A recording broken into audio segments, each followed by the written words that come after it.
ഗസയിലെ യുദ്ധം റമദാൻ കാലത്ത് നിർത്താൻ വേണ്ടി താൻ ഇസ്രായേലിനോട് റെക്കമെൻഡ് ചെയ്തെന്നും യുദ്ധം നിർത്തിയതുമെന്നൊക്കെ നരേന്ദ്രമോദി കള്ളം പറഞ്ഞത് ഇന്നലെയും മിനിഞ്ഞാന്നുമായിട്ടാണ്.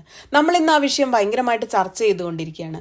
ആ വിഷയം ചർച്ച ചെയ്തുകൊണ്ടിരിക്കുമ്പോൾ തന്നെ രാജ്യത്തിന് നാണക്കേടുണ്ടാക്കിയ മനസാക്ഷിയുള്ളവർ നടുങ്ങിപ്പോകുന്ന ഒരു സംഭവം അപ്പുറത്ത് നടക്കുന്നുണ്ടായിരുന്നു.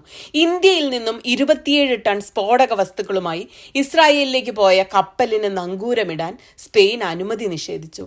നമ്മുടെ പ്രധാനമന്ത്രി നുണ പറയുക മാത്രമല്ല ക്രൂരനും കൂടിയാണെന്ന് തെളിയിക്കുന്നതാണ് ഈ സംഭവം.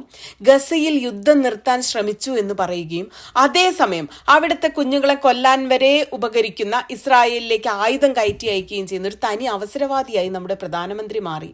സ്പാനിഷ് തുറമുഖത്ത് മെയ് 21 നങ്കൂരമിടാനാണ് മരിയൻ ധനിക എന്ന കപ്പൽ അനുമതി ചോദിച്ചത്. എന്നാൽ ചരിത്രത്തിലാദ്യമായി സ്പെയിൻ ഒരു കടുത്ത തീരുമാനമെടുത്തു. ഇസ്രായേലിലേക്ക് ആയുധവുമായി പോകുന്ന ഗസയിലെ കുഞ്ഞുങ്ങളെ കൊല്ലാൻ വേണ്ടി ആയുധം നൽകുന്ന കപ്പലുകൾക്ക് മറ്റു രാജ്യങ്ങളിൽ നിന്ന് വരുന്നവർക്ക് രാജ്യത്ത് പ്രവേശനമില്ലെന്നതാണ് തീരുമാനം. സ്പെയിനിലെ വിദേശകാര്യമന്ത്രി ഹോസെ മാനുവൽ ആൽബറസ് ബ്രൂണോ ആണ് ഇക്കാര്യം മാധ്യമങ്ങളോട് പറഞ്ഞത്. സ്പെയിൻ എല്ലായ്പ്പോഴും കടുത്ത ഇസ്രായേൽ യുദ്ധവിരുദ്ധ നിലപാടെടുത്ത രാജ്യമാണ്. യുദ്ധം തുടങ്ങിയപ്പോൾ തന്നെ ബാഴ്സലോണ നഗരസഭാ ഭരണകൂടം ഇസ്രായേലുമായുള്ള എല്ലാ ബന്ധവും വിച്ഛേദിച്ചിരുന്നു. ഈ യൂറോപ്യൻ യൂണിയനിൽ പലസ്തീനെ സ്വതന്ത്ര രാഷ്ട്രമായി പ്രഖ്യാപിക്കണമെന്ന് തന്നെയാണ് സ്പെയിൻ എല്ലാ കാലത്തും ആവശ്യപ്പെടുന്നത്. ഈ വിഷയത്തിൽ സ്പെയിനിന് ഇരട്ടത്താപ്പേയില്ല. ക്ലിയർ ആണ് അവരുടെ സ്റ്റാൻഡ്. ഗസയിലെ കൂട്ടക്കൊലയെ എല്ലാ സമയത്തും രൂക്ഷമായ ഭാഷയിൽ വിമർശിക്കാൻ സ്പെയിനിന്റെ പ്രധാനമന്ത്രി പെട്രോ സാഞ്ചസ് മടിച്ചിരുന്നേയില്ല. ഗസയിലെ പൗരന്മാരെ കൊലപ്പെടുത്തുന്നത് ന്യായീകരിക്കാനാവില്ലെന്നും അന്താരാഷ്ട്ര മാനുഷിക നിയമങ്ങളുടെ ലംഘനമാണിതെന്നും പ്രധാനമന്ത്രി പെട്രോ സാഞ്ചസ് എല്ലായിടത്തും പരസ്യമായി പറഞ്ഞിരുന്നു. അന്ന് അത് വലിയ വിവാദമാവുകയും സ്പാനിഷ് അംബാസിഡറെ ഇസ്രായേൽ വിളിച്ചു വരുത്തി ശ്വാസിക്കുകയും ചെയ്തു. ഇതിന് തിരിച്ചടിയായിട്ട് ഇസ്രായേൽ അംബാസിഡറെ സ്പെയിനും തിരിച്ച് വിളിച്ചു വരുത്തി ശ്വാസിച്ചു.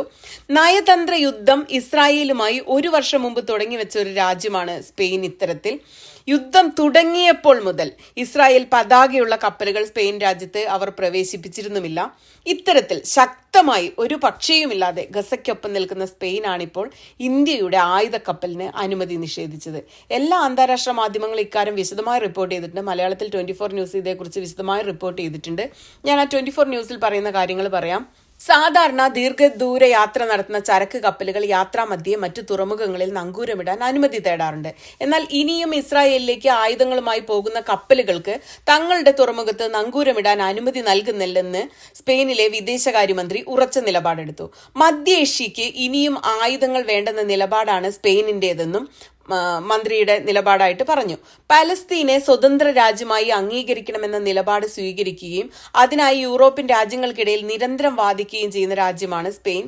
ഗസ മുനമ്പിൽ ഇസ്രായേൽ ആക്രമണം തുടങ്ങിയ ശേഷം ഇസ്രായേലിലേക്കുള്ള ആയുധ വിൽപ്പന സ്പെയിൻ നിർത്തിവച്ചിരുന്നു. ചെന്നൈ തുറമുഖത്തു നിന്ന് ഇസ്രായേലിലെ ഹൈഫ തുറമുഖത്തേക്കാണ് 27 ടൺ ആയുധങ്ങളുമായി കപ്പൽ പോയതെന്ന് ഡെൻമാർക്കിൽ നിന്നുള്ള എൽ സ്പൈസ് പത്രം റിപ്പോർട്ട് ചെയ്യുന്നു. പതിവായി ഇസ്രായേലിൽ നിന്ന് ഏറ്റവും കൂടുതൽ ആയുധങ്ങൾ വാങ്ങുന്ന രാജ്യമാണ് ഇന്ത്യ. എന്നാൽ ഇപ്പോൾ ഇന്ത്യയിൽ നിന്നടക്കം ആയുധങ്ങൾ പരമാവധി വാങ്ങിക്കൂട്ടുകയാണ് ഇസ്രായേൽ എന്നാണ് ഇപ്പോഴത്തെ നീക്കങ്ങളിൽ നിന്നും നാം മനസ്സിലാക്കേണ്ടത്.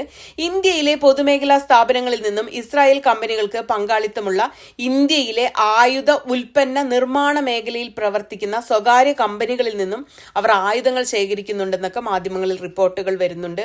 വെടിയുണ്ടകൾ, ഡ്രോണുകളുടെ ഘടകങ്ങൾ തുടങ്ങി അനേകം സാധനങ്ങൾ ഇന്ത്യയിലെ 2 സ്വകാര്യ കമ്പനികളിൽ നിന്ന് ഇസ്രായേൽ വാങ്ങുന്നതായിട്ടാണ് വിവരം. ഇന്ത്യയാകട്ടെ നിർമ്മാണം ശക്തിപ്പെടുത്തി ലോക വിപണിയിൽ തന്നെ മുന്നേറാനുള്ള ശ്രമത്തിലാണ്.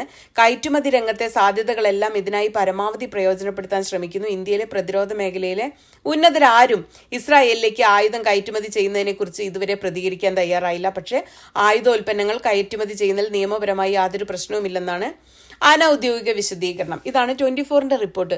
നിങ്ങൾ ആലോചിച്ച് നോക്കൂ.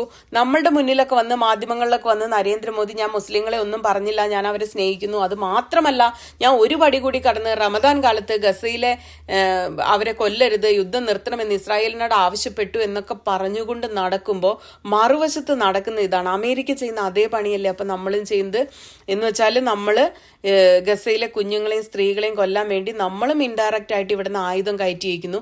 അതാണിപ്പോൾ സ്പെയിൻ തടഞ്ഞത്. കഷ്ടം തോന്നുന്നു. ഭയങ്കര ഞെട്ടിപ്പോകുന്ന വാർത്തയായിട്ടാണ് എനിക്കിത് തോന്നുന്നത്.